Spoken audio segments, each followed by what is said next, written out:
Another day, another job. We're here in a warehouse facility. They've just fitted the heaters, so I just said I'd give you a quick view of these type of heaters we do. These are our commercial type. They give off series heat.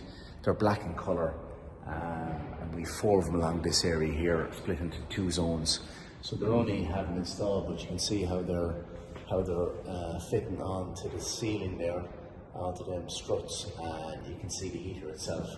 So they're our industrial type heater. They'll take maybe 10-15 minutes to heat, but they'll put series heat out here. The reason we've overspec'd this is because it opens out into this big warehouse area.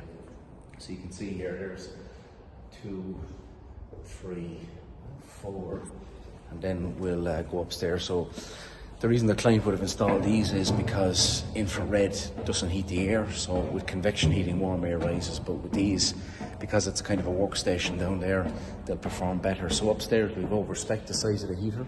We've gone with a bigger heater, which is a longer one, putting out more heat, and we've 4 of them here. And you can see we've suspended them from above to a height of around 2.5, 2.6 meters. So we've 4 of them along here, and again split into 2 zones. We call these our hot top heater. They're made in Europe, very good quality. They don't give trouble, and that's why the gear we have, once it goes in, that's it, done and dusted. So you'll see there the heater now up close. So look, great application. Do get in touch, infraredheat.ie.